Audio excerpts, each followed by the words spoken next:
The restaurant was quiet, the kind of quiet that made every small sound feel deliberate.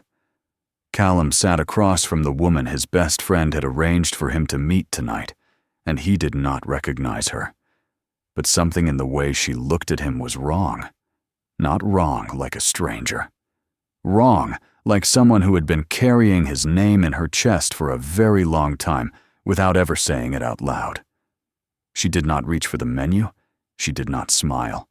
She simply placed her hand flat on the table, looked him directly in the eyes, and said, "You don't know who I really am, but I know exactly who you are." Callum had a rule about his mornings: coffee first, everything else second. He made it the same way every day. Black, no sugar, 2 minutes to cool before the first sip. He would stand at the kitchen counter while Rosie ate her cereal at the table behind him, and for a few minutes, the apartment felt like it belonged to a man who had his life under control. It was a small lie he told himself every morning, and he had gotten very good at believing it. Rosie was 6 years old and already too observant for her age. She noticed things the way her father's shoulders dropped, when he thought no one was watching, the way he always set 2 coffee mugs out of habit before putting one back. She had her mother's eyes, people said. Callum never corrected them. He had learned that some things were easier to leave alone than to explain, and grief was chief among them. His wife Carol had been gone for 3 years now, long enough that the sharp edges had dulled, not long enough that he stopped reaching for his phone to tell her something, then remembering. He was not a man who talked about himself easily. His company knew him as decisive, closed off the kind of CEO who ended meetings early because he had already decided before anyone else finished speaking. His board respected him. His competitors watched him carefully, and almost none of them knew that every night before bed, he sat on the edge of Rosie's mattress and folded paper cranes, small ones the size of his thumb, and placed them on her pillow one by one until she fell asleep. It had started as something Carol used to do. Now it was his. He did not know how to stop. The blind date had not been his idea. It had been Derek's, his oldest friend, the only person alive who could talk Callum into doing something he did not want to do, simply by being relentless about it for 3 weeks straight. Callum had said no the first time, no the second time, and something closer to find the third time, which Derek had immediately treated as a yes. The reservation was made before Callum could walk it back, but the reason he actually showed up, the real reason, had nothing to do with Derek.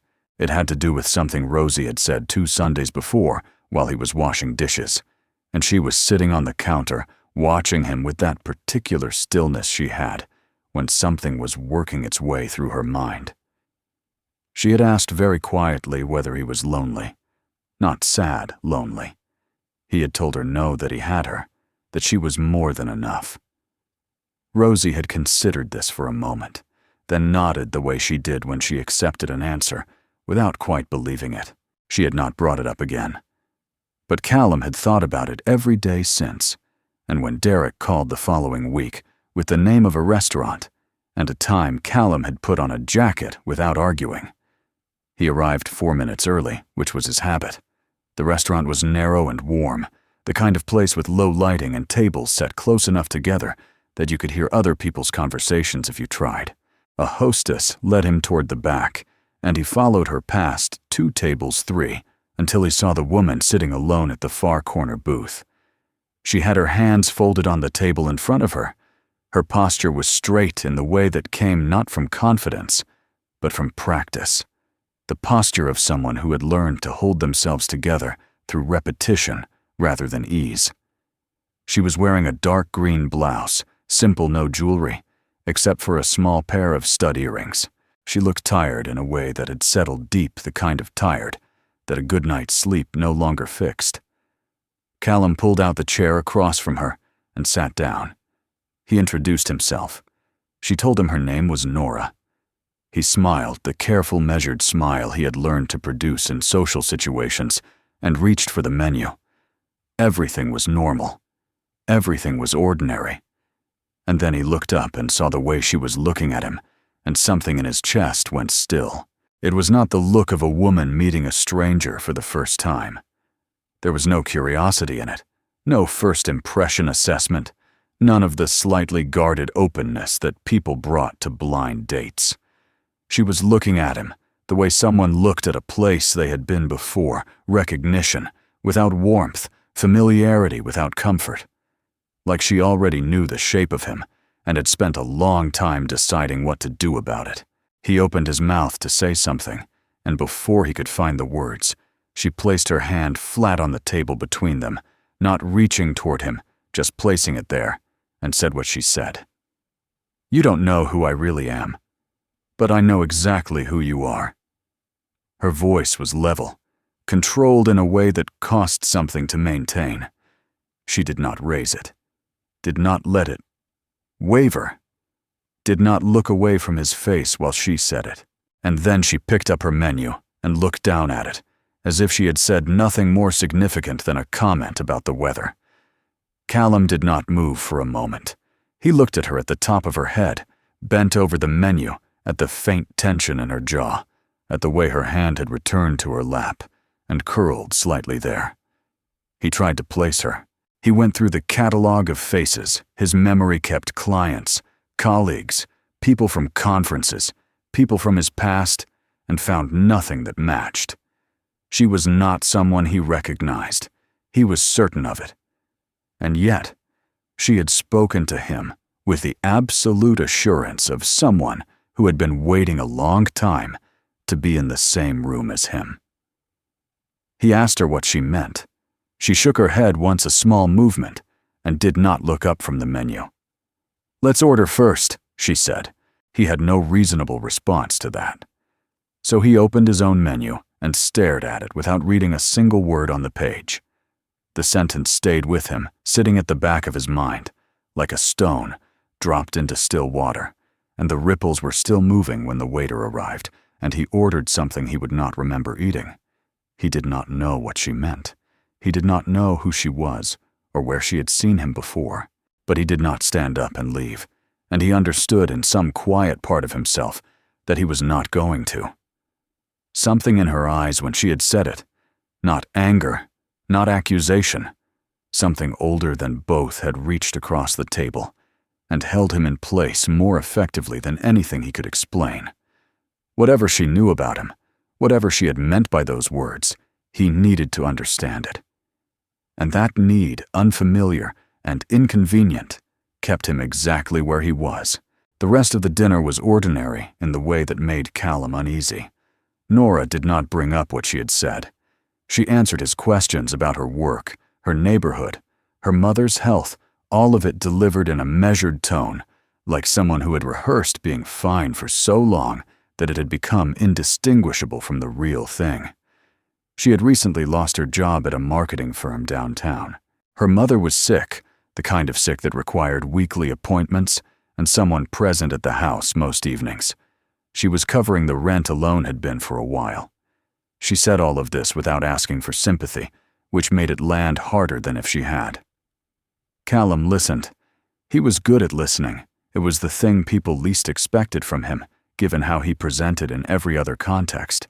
He did not offer solutions or pivot the conversation toward himself.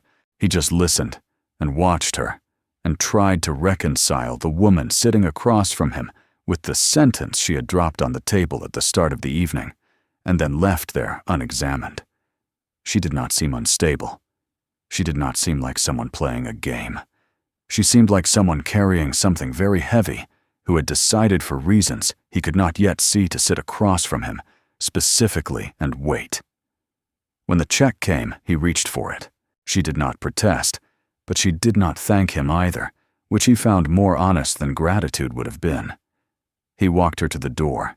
Outside, the evening air was cool and the street was quiet. He asked if she needed a cab. She said she had it handled. Then, before she turned to go, he asked for her number.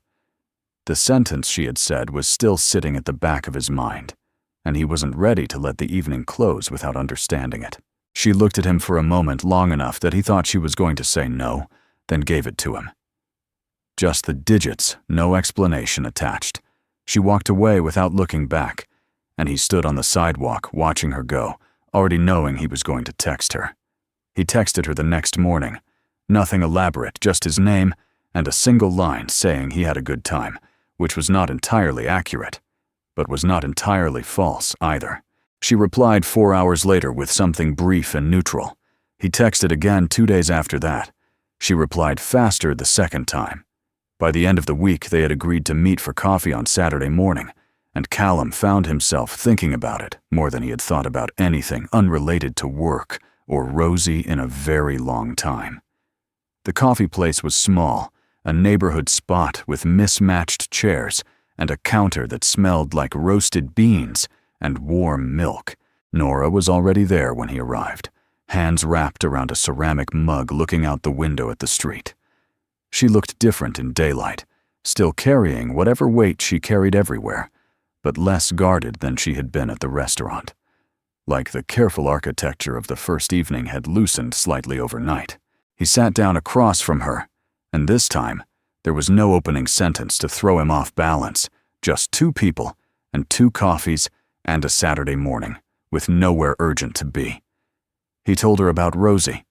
He had not planned to, it was not his habit to lead with his daughter in conversations that were still finding their footing, but something about the way Nora listened made it easy.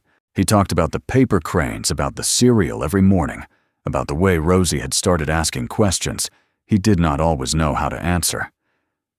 Nora let him talk without filling the silences with reassurance or advice. When he finished, she nodded once slowly, like she understood something specific about what it meant to carry a child alone through the days. Then Callum asked whether she had family of her own. Not a partner, he already understood there was no partner, but people who helped carry the weight. Nora looked down at her mug. The quiet between them stretched just long enough to be noticeable. Then she looked back up and said it plainly, the way she said most things. "I have a son. He's 6. His name is Liam. I've been raising him on my own." Callum nodded. He did not ask about the father, did not push toward the edges of what she had offered. He understood that she had given him exactly what she intended to give and nothing more.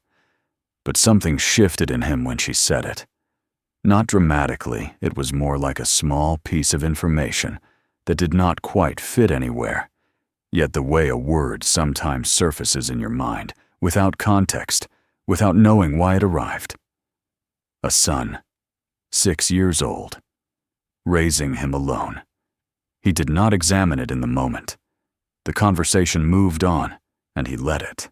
But the detail stayed quiet and unresolved somewhere at the edge of his attention. Nora watched his face carefully as he absorbed what she had said and found exactly what she had feared finding. Nothing. No flicker of recognition, no shift behind the eyes. He truly did not know. That knowledge sat in her chest like something that had been held for a very long time and had not yet decided whether it was relief or grief. He kept finding reasons to reach out after that. A coffee turned into 2, then a walk through the park one afternoon when her mother's appointment ran short and she had an hour free. He did not try to explain it to himself in any clean way he was drawn to her. Yes, but it was more than that. The sentence she had said the first night still had not been explained, and it functioned like an open thread he could not stop pulling. She never brought it up again. And somehow, that made it more present, not less. In one of their conversations, Nora mentioned the name of the marketing firm that had let her go. Aldrich & Vance said without emphasis, just as context for something else she was describing. Callum recognized the name immediately. Aldrich & Vance was a mid-size firm he had partnered with on a communications contract 2 years prior. He said nothing in the moment. That evening, he made a call not to Aldrich & Vance directly, but to a contact at a separate firm he knew was expanding their communications division. He framed it as a general referral, nothing traceable back to him, just the mention of a name to the right person. He told himself it was a reasonable thing to do. He told himself he would have done it for anyone he knew who needed a door opened. He had almost convinced himself of that when Nora called him 10 days later. Her voice was quiet in the way it got when she was working to keep it level. She had been contacted by the firm for an interview. She had done some asking around and traced the referral back to him. Callum did not deny it. He told her it was a single phone call, that the firm would not have followed up if they had not found her resume genuinely strong, that he had not paid anyone or pulled rank. There was a silence on the other end of the line that told him none of that had helped. When Nora spoke again, her voice had an edge to it, not loud, but precise. "Do you think that's how I want to get a job?" she said. "You deciding I need help and then arranging it without asking me?" Callum did not answer immediately. He understood the anger. He also understood that she wasn't wrong. "I don't know another way to help someone I care about," he said finally. "That's probably something I should work on." Another silence followed, different from the first, weighted in a way that suggested something was being reconsidered. She said she needed to think. She hung up. She texted him that evening. Short, no explanation, just a time and a place for the following week. He showed up. She showed up. Neither of them mentioned the phone call directly, but the air between them had changed in a way that was not entirely bad. There was less careful distance in it, like the argument had taken down one of the walls she had been maintaining since the first night, and neither of them was in a hurry to put it back up. Callum noticed that she sat slightly closer than she had before. He noticed that she laughed, once a real one, not the polite version at something he said about Rosie trying to negotiate her bedtime using what she called the facts. He stored that laugh somewhere he did not look at too closely. The photograph appeared on a Tuesday. Callum saw it first on his phone, forwarded by his assistant, with a single line saying he might want to be aware. It had been taken on the street, the two of them walking side by side. Nothing intimate in the image itself, just proximity, just the ordinary geometry of two people who knew each other. But the caption that ran beneath it in the tabloid was not ordinary. It called Nora a mystery single mother, and suggested in the blunt and gleeful way those publications specialized in, that the child with no father, listed on his birth record, might be connected to the billionaire she had been seen with. The story was thin. It did not matter. Thin stories traveled just as fast as real ones, sometimes faster. Callum called Nora immediately. The call went to voicemail. He tried again 20 minutes later. Voicemail again. Then a text arrived, short, the kind of short that came from someone typing while trying not to say more than they meant to. "Please don't contact me right now. I don't want Liam pulled into this." He read it twice. Then he set his phone down on his desk and sat very still, looking at nothing in particular. He read the tabloid headline again. He thought about what she had told him at the coffee shop, a son 6 years old, raising him alone, no father in the picture. He thought about the night 7 years ago that lived in his memory, only as a gap, a blacked-out stretch of hours on a yacht somewhere in the Mediterranean before his life had taken the shape it currently had. He had been younger, then unmarried, at an industry event he barely remembered attending. The details that followed were not details at all, just absence, just the particular blankness that came from drinking past a certain point and waking up with the vague awareness that time had passed without him. He had never thought much about that gap because there had never seemed to be a reason to. He thought about the sentence she had said the first night. He thought about all of it at once. The gap, the son, the 6 years, the no father on the birth record, and for the first time since that dinner, the pieces stopped floating separately and began to arrange themselves into something that had the shape of an answer. He did not say it out loud. He did not write it down, but he sat with it alone in his office on a Tuesday afternoon and understood that the question he had been trying to answer for weeks had just become a great deal more serious than he had known. He drove to her apartment the next morning. He had not called ahead. He already knew she would not pick up, so he simply showed up the way people only did when they had run out of ways to make something easier on themselves. The building was a 4-story walk-up in a quiet part of the city, the kind of building that had good bones and needed work the kind where you could hear your neighbors through the walls if the night was still enough. He found her unit on the 3rd floor and knocked. Nothing. He knocked again, and when the silence on the other side held, he leaned slightly toward the door and kept his voice low and even. "I'm not here about the article," he said. "I'm not here to manage anything or send a statement or make this easier for my office. I'm here because of what you said to me the first night we met, and I think I've finally started to understand what you meant. I need to see you." The hallway was quiet around him. A door somewhere below opened and closed. Then he heard movement on the other side, small, deliberate, and after a moment, the lock turned. Nora opened the door. She was wearing a gray sweatshirt and no shoes. Her hair pulled back and her eyes were red, in the way that came from crying that had finished hours ago and left its mark anyway. She did not say anything. She just looked at him, and then she stepped back and let him in. The apartment was small and clean, the kind of clean that came from habit rather than comfort. Everything in its place. Nothing extra, a home, organized by someone who did not have the bandwidth for disorder. The kitchen light was on. There were 2 bowls on the drying rack, and in the living room, sitting cross-legged on the floor, with his back to the door, a small boy was bent over a sheet of paper, folding it with the focused, unhurried concentration of a child who had found something worth doing. Callum stepped inside. His eyes moved to the boy, and everything stopped. The child looked up, not at Callum, just shifting to reach for another sheet of paper, and for the span of a single second, Callum saw his face in full. The straight line of his nose, the small dark mark at the left corner of his jaw, the size of a pencil tip, sitting exactly where Callum's own sat. Features he had seen in mirrors his entire life, now arranged on the face of a 6-year-old boy, sitting on someone else's living room floor. Callum's hand found the doorframe. He did not speak. The boy went back to his paper, unbothered, already lost in whatever he was making.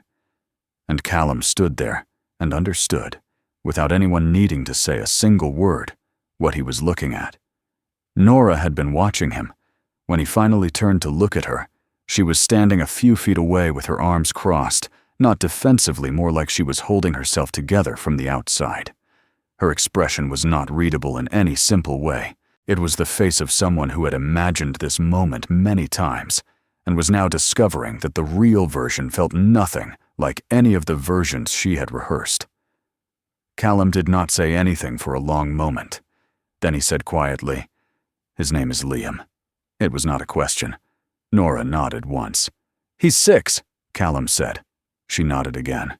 He looked back at the boy, at Liam, who was now folding the corner of his paper, with his tongue pressed to his upper lip in concentration, completely unaware that anything in the room had changed. Callum looked at that and felt something move through him that he did not have a word for. Not guilt, not shock, something older and more complicated, something that had no clean name because it had never happened to him before. He asked her to tell him, not the parts he had already pieced together, but her version from the beginning in her own words. Nora looked at him for a moment, then went to the kitchen and came back with 2 mugs of coffee. She set one in front of him on the table. She sat down, and she told him. She told him about the night on the yacht 7 years ago, a work event she had attended as a junior associate for a firm she no longer worked for, an open bar. A conversation that had lasted longer than she had expected, and then a stretch of the evening she could only recall in fragments. She told him she had not known his name. She had known almost nothing about him, except the way he had looked at her when they talked, like she was the only person on the boat worth listening to. She told him that when she woke up the next morning he was gone, and she had spent a few days thinking about it, before trying to let it go, the way you let go of things that don't have an ending. She told him about the moment 6 weeks later when she found out she was pregnant. She described what that felt like, standing in a pharmacy bathroom in the early morning, reading a result she had not prepared for, with no name to call and no way to trace a face back to a person. She said it without drama, the way she said most things, but her hands were wrapped tightly around her mug, and she did not look at him while she talked. She told him about the decision to keep Liam, about her mother, who had not been supportive at first, and then had become indispensable, about the jobs she had worked, the neighborhood she had moved to because the rent was lower, the years she had spent building a life narrow enough to be manageable and sturdy enough to hold. She told him that she had not spent 7 years angry at a ghost. She had made her peace with the shape of things. And then Derek's name had come up through a mutual contact, and a blind date had been arranged, and she had walked into a restaurant and seen Callum standing in the doorway and felt the floor shift under her feet. She had needed to know before she said anything whether he was the kind of man worth saying it to. That was why she had stayed. That was what the weeks had been for. When she finished, the apartment was very quiet. Liam had moved at some point to the couch where he was lying on his stomach, with a picture book, his feet in the air, entirely absorbed. Callum looked at his son. The word arrived in his mind without warning, and he let it stay, and then looked back at Nora. "Did you want me to know?" he asked. "Or did you want to know if I deserved to know first?" Nora's hands moved slightly around the mug. She looked at him directly the same way she had on the first night and said both. He nodded. He thought it was probably the most honest thing anyone had said to him in years. He did not leave. They sat at the table while Liam fell asleep on the couch with the picture book open across his chest, and they talked for a long time, not about logistics or futures or what happened next, but about smaller things. The kinds of things that needed to be said before the larger ones could be approached. Callum told her about the night on the yacht as best he could reconstruct it, which was not much. He told her that the gap in his memory had never troubled him, because he had not known there was anything on the other side of it worth finding. He said he was sorry, not as a legal statement, but as a human one, and he meant it in the straightforward way that did not ask for anything back. Nora listened. She did not tell him the apology fixed anything. She also did not tell him it meant nothing. They sat with that in between them, which felt more accurate than either of the cleaner alternatives. He left close to midnight. He sat in his car outside her building for a few minutes, before starting the engine, not thinking about anything in particular, just letting the night be what it was. He had a son, 6 years old. A boy who folded paper on the living room floor and had his jaw and his nose, and no idea who he was. Callum did not know yet what came next. There were conversations that had not been, had decisions that had not been made, a future that had not taken shape. But he knew one thing, with the particular clarity that came from having no room left for ambiguity. He was not going to walk away from this. He started the engine and drove home to Rosie. And that night, he sat on the edge of her bed, longer than usual, watching her sleep, folding cranes he did not place on the pillow, just folding, just keeping his hands busy while his mind settled into something new. The following morning, Callum's assistant sent him the updated coverage. 3 more outlets had picked up the story overnight, and the language had gotten sharper. One headline used the word secret. Another used hidden.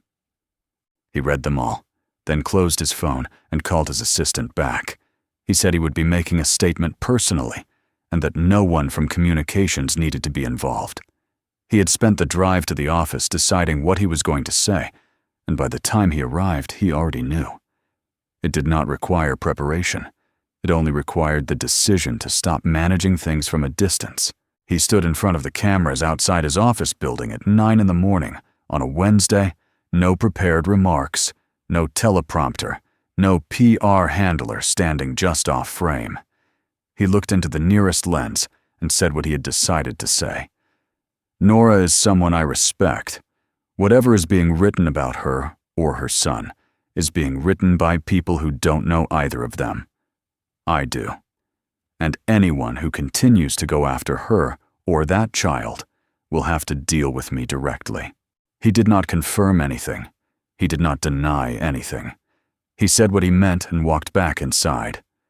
The coverage shifted by afternoon. Not entirely. It never did entirely.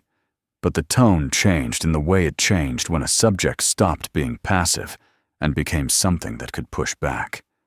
By evening, several of the original pieces had been quietly updated or taken down. Callum did not track it closely. He had other things on his mind. Nora watched the clip on her phone in the kitchen while Liam ate dinner at the table behind her. She watched it twice. The second time, she turned away from the counter and stood with her back against it, looking at the ceiling, and let herself cry in the way she had not allowed herself to cry in a very long time. Not from exhaustion, not from frustration, but from something that felt distantly and carefully like relief. Liam looked up from his plate and asked if she was okay. She told him yes, that she was just really tired. He accepted this and went back to his food. She wiped her face and went to sit with him, and the evening continued the way evenings did, one small moment at a time. 3 days later, Callum arrived at her door again. This time, Rosie was with him, her hand in his, wearing a yellow jacket and looking around the hallway with open curiosity. Nora opened the door and looked down at the small girl standing beside Callum. Rosie looked up at her and without ceremony or hesitation held out a paper crane, small, slightly uneven, folded, with the particular imprecision of a child who had tried very hard. "I made it for you," Rosie said. "Dad showed me how, but I did it myself." Nora took the crane from her. She held it in both hands and looked at it for a moment without speaking. From inside the apartment came the sound of running feet, and then Liam appeared in the doorway, stopping short when he saw Rosie. The two children looked at each other with the frank, assessing gaze that children used before they decided whether someone was worth their time. Then Rosie scrunched her nose, a quick, involuntary expression, and Liam's face broke into the same exact movement, the same crinkle, the same instinctive response. Neither of them noticed, but Nora saw it, and Callum saw it, and neither of them said anything at all. Liam broke the quiet first. "Do you like dinosaurs?" he asked Rosie with the urgency of someone raising a matter of genuine importance. Rosie considered this seriously. "Only the flying ones," she said. Liam thought about this. "Those are actually called pterosaurs," he said. "But okay." He turned and walked back into the apartment, clearly expecting her to follow. Rosie looked up at her father, once then followed without hesitation. Nora watched them go. Then she looked at Callum, and he looked at her, and there was nothing left to perform between them. No careful distance, no managed tone, no sentence being weighed before it was spoken. She stepped back from the door and opened it wider. "Come in," she said. "I just made coffee." He stepped inside. The door closed behind him. And in the living room, 2 6-year-olds were already deep in a disagreement about prehistoric taxonomy that neither of them was qualified to settle, and the apartment felt for the first time in a long time like it had more people in it than it was used to, and like that was exactly the right amount.